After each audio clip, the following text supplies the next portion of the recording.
popular show of them all, where I talk about clouds. I talk about a little bit to do with the weather, a little bit to do with the mechanics of clouds, but more importantly, the phenomenon of pareidolia, seeing faces in the clouds.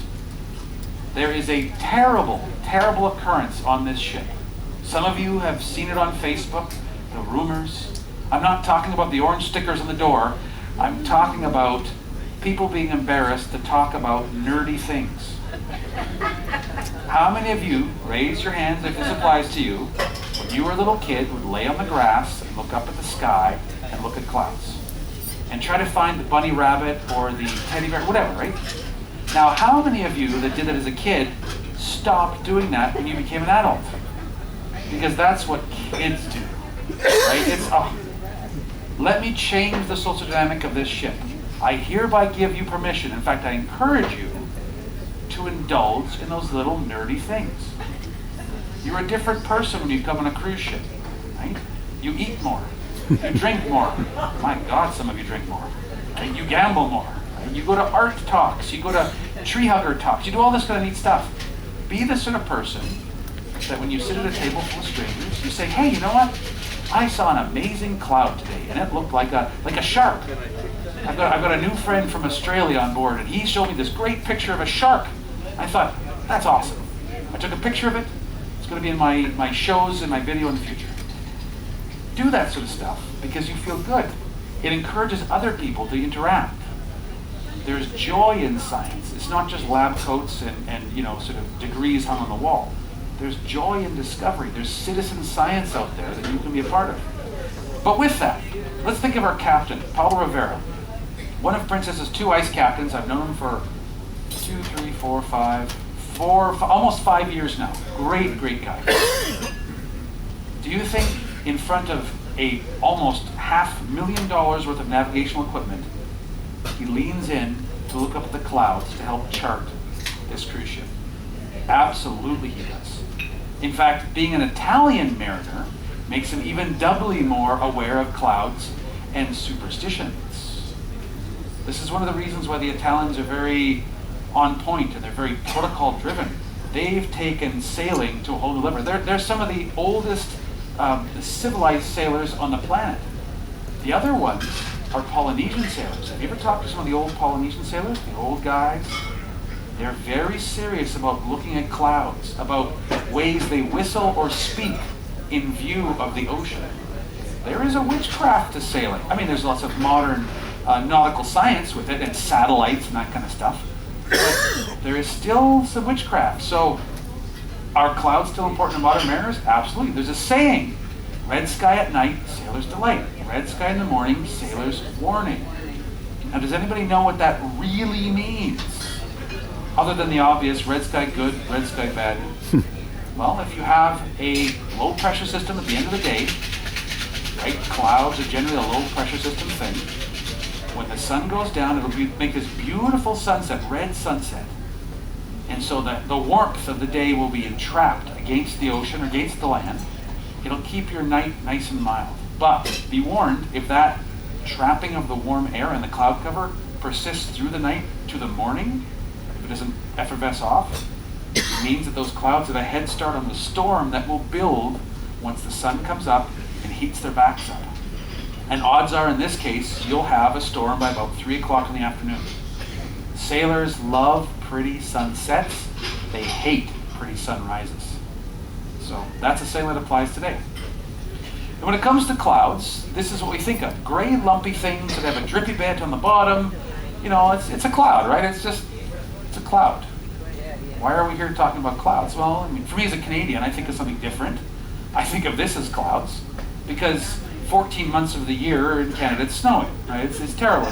We all have to live in igloos. I have to ride my moose to work. It's terrible. I high-five my brother who's an RCMP officer. It's wonderful, right? All these sort of things. My buddy Guy, the hockey player. Right? Some of you, say from the West Coast, have been hearing things like atmospheric river, where clouds have meant drastic weather changes. The folks in Florida and Georgia, Louisiana, and parts of Texas know this already. You are from hurricane country. Has anybody here ever survived a hurricane? Yeah, they're not to be tussled with. For those that are going on the Antarctic route, We go through a hurricane down there every 4 to 6 days. Yes, yes. Reminding you that we have an ice captain who's very proficient, who has not sunk a ship this week, is probably appropriate at this point. Paulo's very good at that stuff. For me, as a kid of the 80s who was plunked in front of a TV in the morning on Saturdays, this is what I think of with clouds. Now I bring this up because Matt Goering, the fellow who did The Simpsons, back even in the old Tracy Ullman show days where The Simpsons was his little vignette, is a cloud fanatic. And every time he draws, or whoever he has to do it for him now, clouds in The Simpsons, they're actually scientifically accurate. But more on that later. How are clouds made? If you had a box of ready-made clouds, Betty Crocker's ready-made cloud mix, just add an egg. How do we make a cloud? What do you think? What are the ingredients to making clouds? Humidity, heat, water, what else? Dust? Yes, nucleation sites, that's a good one. What else? What about height, elevation, pressure, wind, temperature differentials, magic, right? Lots of stuff. I will distill it down to water, wind, heat, height, terrain, and pressure. And I'll add dust in there. You know what? I'm going to update the slide. I haven't done this in a while. Terrain, dust. I will smoke and dust you. I owe you 50 cents every time I do that now. I'll send the checks in the mail. It's a funny thing, this. This is a more important slide than you think at first. Clouds are not random. It's not as though Mother Nature's up there with a paintbrush going doop, doop, doop, doop, clouds.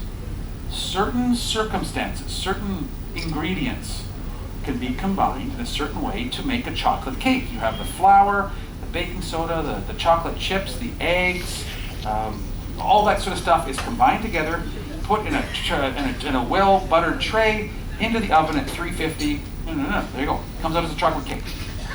That you have a chocolate cake on the end implies that there's certain ingredients that were there to make it, and vice versa. So when you have certain types of clouds, if you know what conditions make that cloud, you can infer that those conditions existed beforehand, which means that learning to look at certain types of clouds, different shapes and whatnot, you can read the weather. Now this is getting into a little bit of fortune-telling witchcraft. I think we call them meteorologists now, something like that, right? Where the 3-day forecast is pretty accurate, the 6-day forecast is optimistic at best, and the 9-day forecast is like predicting whether the Dodgers are going to win again. Hopefully they do, because you'll be very happy. The role of clouds in terms of physics is to move energy around the planet. The sun is bathing half of the Earth at any given time in all sorts of heat, right? Photonic energy that hits the surface or hits clouds or hits the water, things like that, warms things up. Convection currents caused by less dense material rising up will rise up. More dense stuff sinks down. Wind patterns have a lot to do with the way that heat is transmitted around the ocean. Antarctica drives the weather patterns in England. There's a current that goes from Antarctica right past where we are right now, all the way up to England. This summer, that current stopped. Is there anybody in this room from England? Was it not the hottest summer you've ever had in your life? It was terrible. It was awful, right? This is happening right now off the coast, the Pacific coast of Costa Rica. Their currents have shut down. Something's going on in the ocean. I don't know, maybe it's like, maybe they're run by Canada Post. We've been on strike forever up there. But it's basically moving energy around the planet. Secondarily to that, clouds transport fresh water from a saltwater environment, say from the ocean, onto land. If it wasn't for the convective process of cloud moving water, life would not be on land. We'd all be ocean creatures. I'm talking about the water cycle. We are a planet that is the water planet. If you take a globe and you orient Hawaii in the middle, you see nothing but 99% water. We are really a water planet. So learning about what causes water to vaporize, how those vapor trails come through, hit mountains like the Andes, will be wet on one side, dry on the other, how that collective precipitation comes down through creeks, or if you're from Texas, a creek, streams, all the way down to lakes, all the way down back to the ocean, and cycling like that is important. This is the story of our little planet. Incidentally, do you know that our planet has a name? It's not Earth.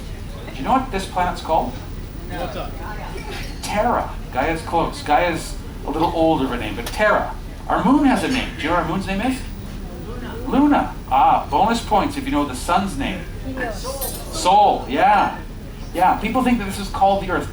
This is an Earth-like classification of a planet, but this is Terra, terra firma. Unless you're in the water, then it's terra splashy. There are three basic families of clouds. The first one will be the fluffy clouds, the cumulus clouds. Think of a cumulus cloud as a scoop of mashed potatoes, a lump, right? And they're of a relatively medium-sized height, 2,000 meters, 6,000 feet, right, for those that speak Fahrenheit. Right? And they're amorphic. Kind of, that almost looks like Puerto Madryn, don't you think? Look at that. We were right there. The good penguins were out here. That's great. What's interesting about these is every once in a while, they will form unique abstract patterns. Now what I'm going to do here, this is the Cirque du Soleil in me. I'm going to lean back like this. I want you to look at my chin, my nose, and my forehead. Okay? I don't want you to kind of do this. I want you to look kind of over here. Okay?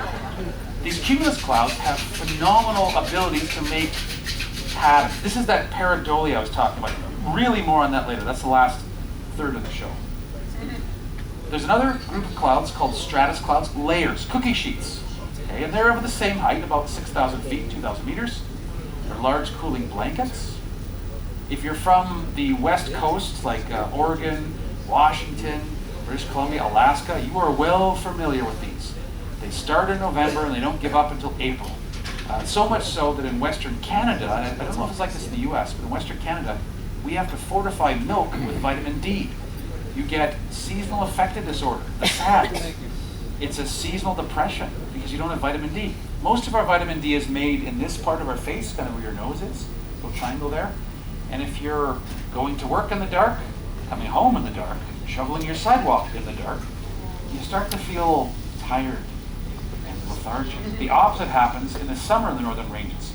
We get overexposure to sunlight, and so you have circadian rhythm problems. How many of you, when we were down in Ushuaia, were having a hard time falling asleep? That you were glad the blinds were really thick and would cover the windows? When we go down to Antarctica next week, the sun doesn't go down. 3 in the morning. It'll be maybe not as bright as this, but pretty close. It's a weird thing.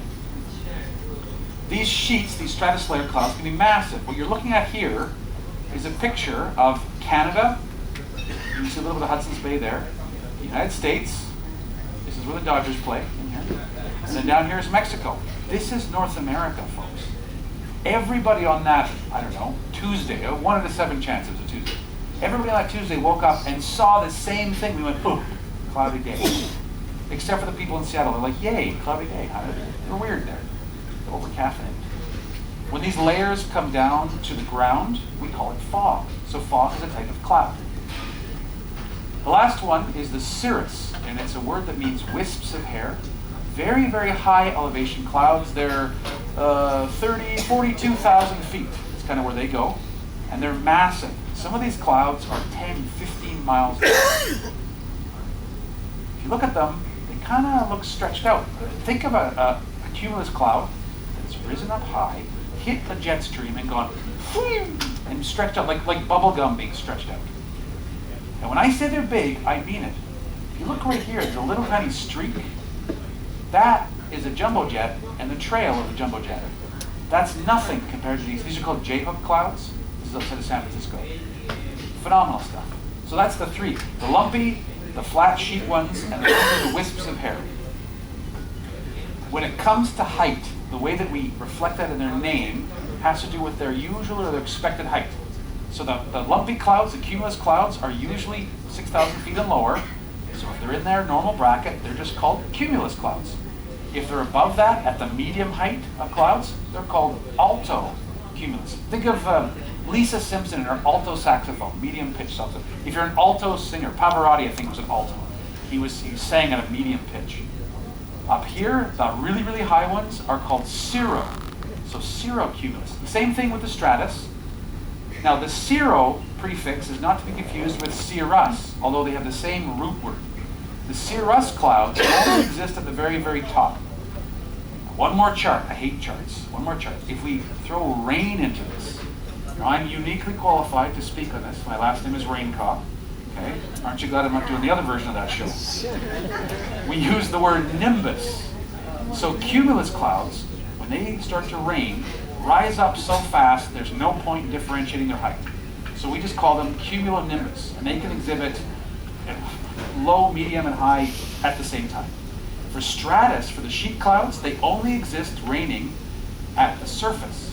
And this is when the rain is sort of spitting at you. It's not big drops, it's just you're kind of moist, and it's just very, I can't pick on Seattle again, very Portland-like weather, London-like weather, okay? And then the cirrus clouds never rain. Does anybody want to fashion a guess as to why we never get the rain really high? It's too cold. Yeah, they're ice crystals. We get other phenomena with that, but they never rain up top. Okay, so we've learned about clouds not being random, some ingredients. We've learned about how to name them. Let's go into the specifics of clouds. This is called cumulus humulus. Just like I'm Robert Raincock. In fact, I'm Robert Patrick Raincock. So I'm of the Raincock family. I'm the Robert Patrick version. Robert named after my great-grandfather, Patrick named after my mom, and I guess my middle name of my other grandfather. Okay? I was Robbie, really, when I was a little kid. This is cumulus humulus. So cumulus, it's a lumpy cloud. Humulus, it's a very pleasant fair weather cloud. You may remember this cloud. So Max Deering has this as his introduction to The Simpsons because this is a cloud that comes out at the beginnings of summer when these warm air blocks start to interact with cooler blocks above, forming little happy, puffy, flat-bottomed clouds. Fair weather summer clouds. He wants to start The Simpsons in a nice way. And in fact, if anything, when the words come in, it's The Simpsons. And simp was in the old days, a play on words of simpleton. These are just simple, regular, everyday people.